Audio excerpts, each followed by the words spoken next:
yung 4,000 watch hour time and 1,000 subscribers. You can get to 1,000 subscribers and monetize your channel the absolute fastest. Turo ko sa inyo kung paano yung makukuha ang 1,000 subscribers at 4,000 watch hours sa pinakamabilis na paraan. We've had our pity party, now it's time to get to work. If you want to get to 1,000 subscribers and 4,000 watch hours, Sa video na ito, ituturo ko sa iyo kung paano magkaroon ng maraming subscribers nang mabilis. How do you get your first 1,000 subscribers on YouTube? Kung papaano mo makukuha yung malaking watch hours.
So, good evening mga ka-YouTubers.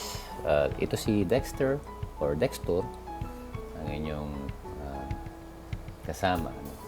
Knock-knock. Kumakatok ako sa inyong mga puso ngayon. Well, ito kasing naranasan kong ito ay mapapakinabangan natin ngayon. Hindi lamang ako, kundi yung mga umaabot pa sa 1,000 subscribers and 4,000 watch hours.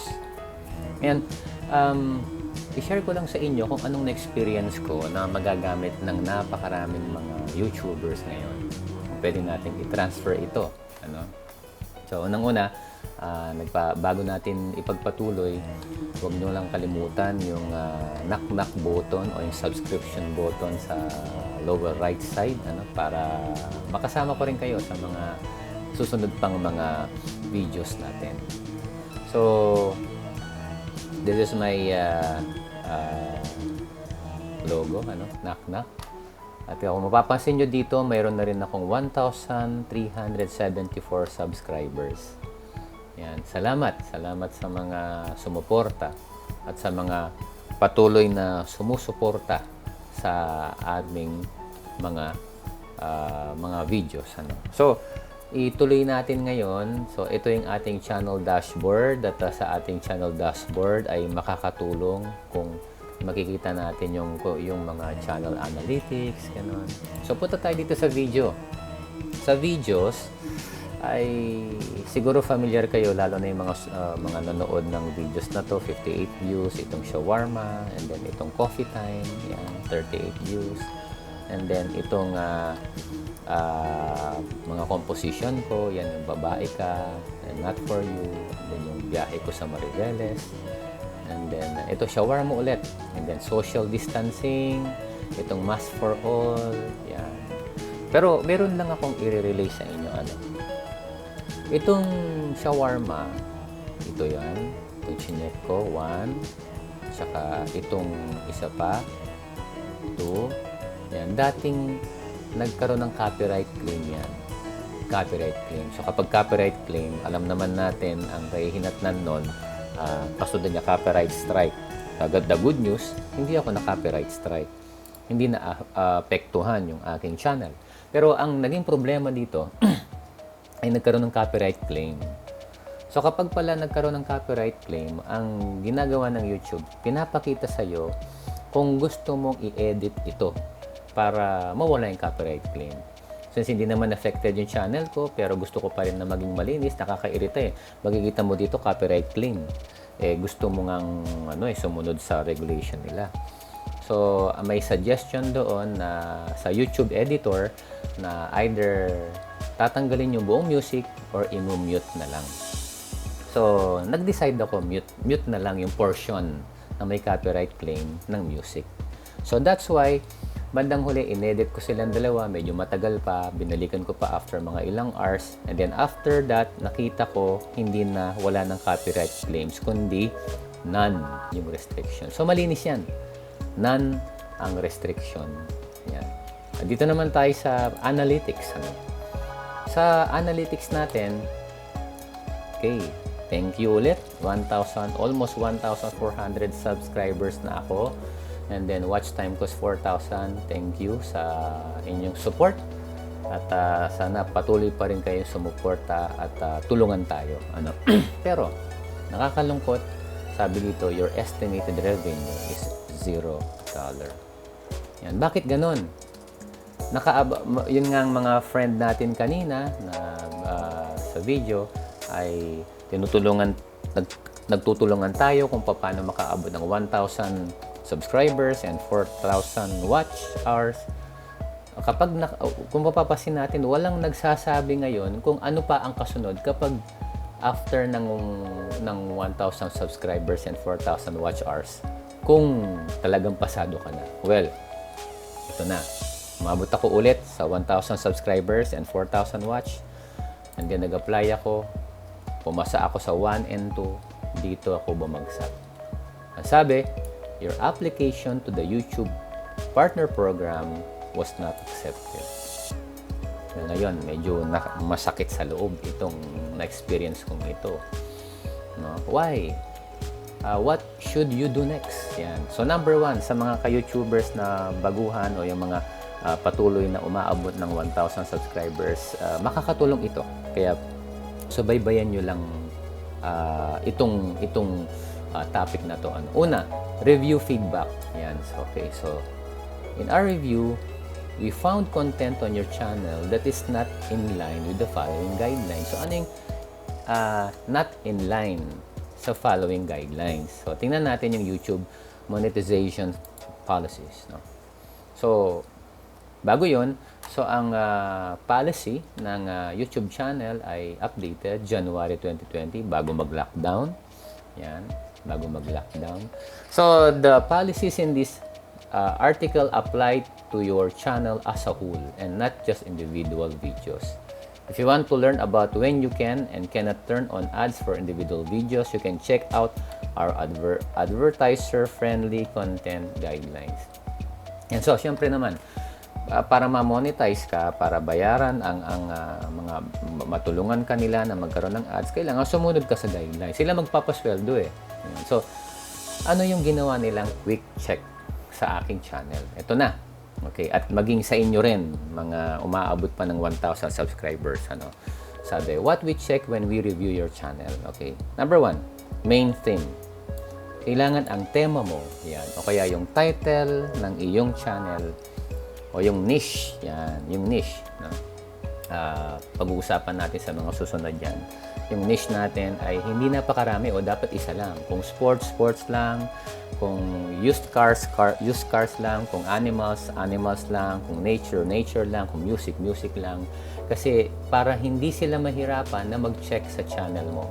Or else, baka tinatamad na sila, mangyayari, pagod na sila maghapon, papanoorin na lang sa'yo, baka matutulad kayo sa akin. Pero hindi naman sila ganon. Siyempre, professional sila eh. Kumbaga, hindi naman nila basta-basta i-check na kung ano lang yung, kapag bad day sila, damay ka, hindi naman ganon. So, ito pa yung isa sa mga chine-check nila. Most viewed videos. Yan. So, tapos, newest videos. Tapos, biggest proportion of watch time. And then, video metadata. So, ito yung mga chine-check ng evaluator bago tayo ma-approve. Pero dito sa YouTube Community Guidelines, ito yung mga iiwasan natin na magkaroon ng spam, deceptive practices, and scams. Yan. Yung mga nagpapalabas, nakikita ka na malaki, hindi pala. Yan. Tapos nudity and sexual content, bawal yan. Child safety, dapat walang kumbaga walang violation, may kinalaman sa pagiging innocent ng bata, matutulungan pa nga sila. And then harmful or dangerous content, baka Hindi tayo kailangan magpalabas ng kung paano makapanakit ng iba o kung paano saktan ng sarili. Yan. Hate speech. Yun. So, yung mga hindi kinakailangan mga salita, mga bad words, yung harassment and cyberbullying. So, kailangan sumunod tayo sa guidelines. Pero dito ako magko-concentrate sa follow AdSense program policies. Why? Kasi may kaugnayan yan dito sa aking violation. Yan. Reused content. Yan. Repurposing someone else's content without adding significant original commentary or educational value. Kumbaga, tingnan natin kung paano ba nangyari doon. Unang-una, ayaw ng AdSense ng YouTube ng repetitious content. Ano ba yun? Sabi dito, where the content is so similar, viewers may have trouble spotting the difference between videos on the same channel. And so, baka parang, baga, dito ice cream, ilagyan mo lang ng nips, o kaya mga chocolate, ito ice cream ulit, binigyan mo na naman ng strawberry. So, dapat, ano pa rin siya, meron pa rin exclusivity ng content niya. Yan. So, ano ba yung mga allowed to monetize? Yan, dito na. So, kailangan bantayan natin ito, mga ka-YouTubers natin. Example of what is allowed to monetize. O, tingnan natin sa number 1. Same intro and outro of your video. Siyempre, para makilala, may mga iba kasing mga channel na para makilala sila, paulit-ulit yung kanilang intro and outro. Pero, yung body, ika nga, ay different. Yan. Yun ang allowed to monetize. Pangalawa, similar content. Yan. Where each video talks specifically about the qualities of the subject you're featuring. Yan. So, kumbaga, syempre, dahil sa puro sports ka lang, iba-ibang sports, pero sports pa rin. Yan. Short clips of similar edited together where you explain how they are connected. Yan. Yun ang mga allowed to monetize. Kaya yung mga content naman that violates these guidelines, ito yon. Content that exclusively features readings of other materials you did not originally create, like text from websites or news feeds. Yan, kumbaga, binasa mo, parang naging newscaster ka na lang, hindi galing sa'yo. No?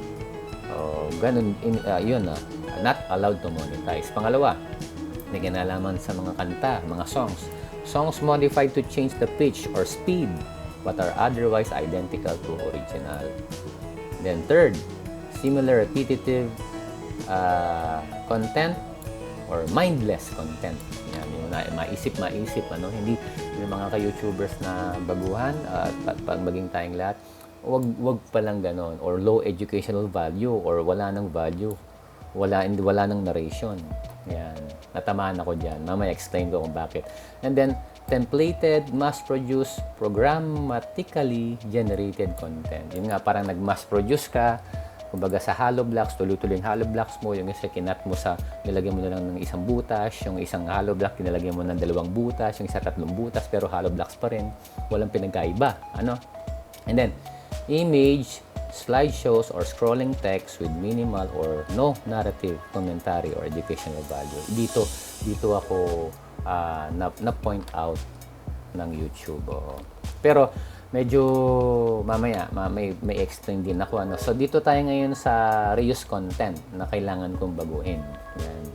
Sabi, reuse content refers to channels that repurpose someone else's content without adding significant original commentary or educational value. So, yun ang nangyari sa shawarma. Dinownload ko siya, in-edit ko siya ng konti sa una, saka sa huli, pero wala akong commentary. Kumbaga, parang mas maganda pa yung original version. Yan. Kaya lumilito, parang pirated yun sa akin. Yan. So, ito maganda. Ito yung wag nating kaligtan din. This policy applies to your channel as a whole. In other words, if you have many videos that violate our guidelines, yan, monetization may be removed from your entire channel. Yan. Pero ang masakit sa akin, mga 2 o 4 lang yung videos na nagba-violate.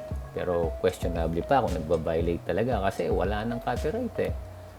So, pero ganun naman, magkaganon man, sumunod pa rin tayo. Sila ang magpapasweldo sa atin. Yan. Kailangan mag-follow tayo. What is allowed to monetize? Yan. Ito yung mga allowed to monetize. The spirit of this policy is to make sure we're monetizing original content that adds value to viewers. Yan. Kumbaga, tinutulungan natin yung mga viewers kasi nga yung YouTube, mataas yung yung standard niyan. If you put a funny or thoughtful spin on content you didn't originally create, you've transformed the content in some way. Yan. So, paano yon? Hindi mo naman original yon. Pero sabi dito, it's generally okay to have this type of content on your channel, but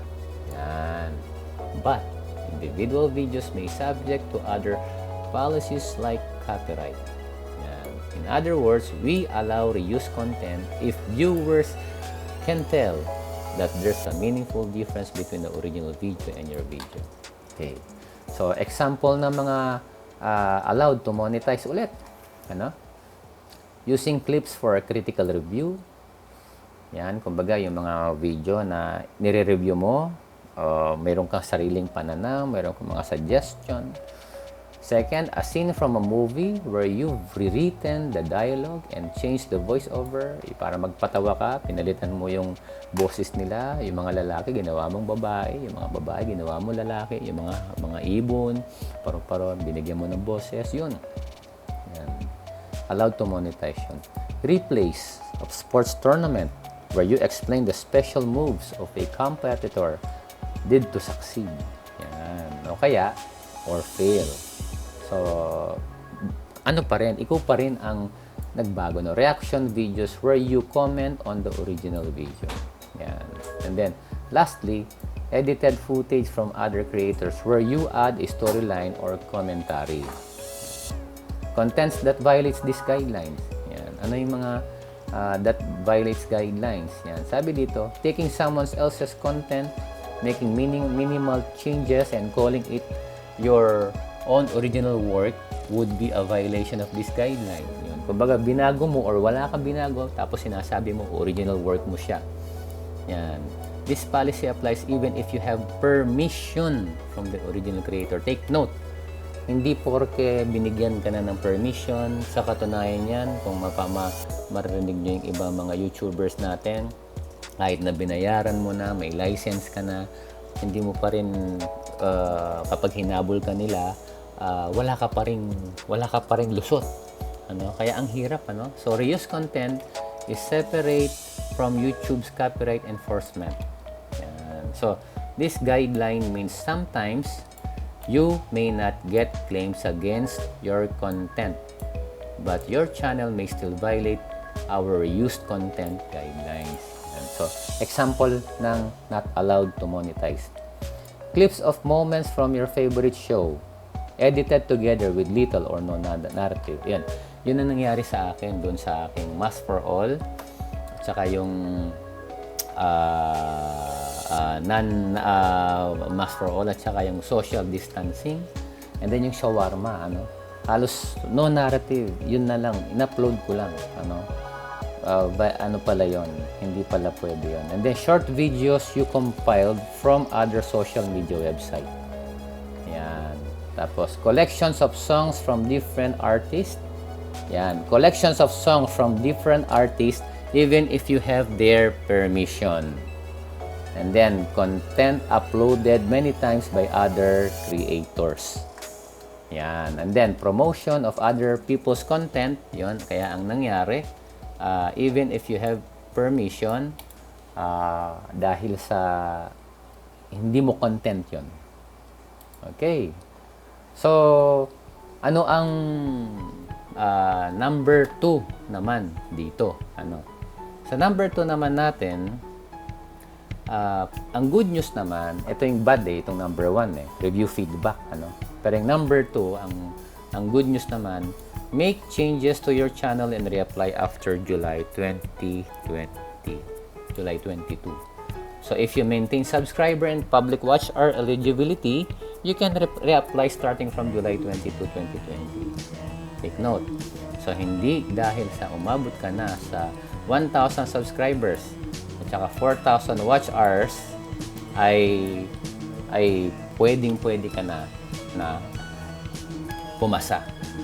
Katulad ko, mag-re-apply pa rin. Pero kahit mag-re-reply ako, although na malungkot ang balitang yon, pero sa akin, I'm proud na i-share ko ito at hopefully ay sa susunod na topic, sa experience kong ito, pakiabangan ako na sana this July papasa ako.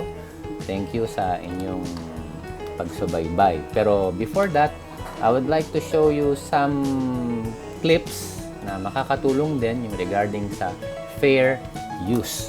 Yan. Ano ba yung fair use na yon? Okay, let us watch the video from YouTube mismo yan. YouTube yan.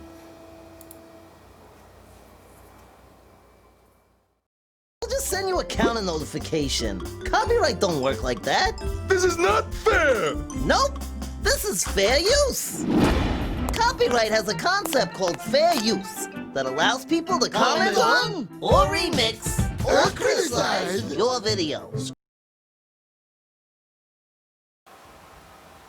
So that's it mga ko-YouTubers. Ano yung napanood natin sa video? So yung mga video sa YouTube, nakapagpaalam tayo at magandang gamitin. So pwede as a fair use. Pwede tayong mag-comment dun sa video ng mga kapwa ka-YouTuber natin, or i-remix natin, or i-criticize natin. Hindi naman siguro positive criticism. And then sa channel monetization natin, yung application kapag halimbawang hindi tayo na-approve, pero palagi ko dun sa na topic natin kanina, iiwasan nyo kung ano yung mga naranasan ko. So tuturuan naman tayo ng YouTube kung papaano ma-gather yung mga feedback at kung ano yung mga video na iiwasan natin. And then second, we will going to make some changes sa ating application. So ang pinaka sum up dito, so hindi dahil sa mayroon ka ng 1,000 subscribers and 4,000 public watch hours, is already a bed of roses na maghihintay ka na lang after mong magawa yung 3 steps. So kailangan nyo follow strictly the YouTube guidelines and also the AdSense, para maging qualified ka for monetization. So thank you sa inyong time, and that's it. Again, this is Dexter, and I'm signing off.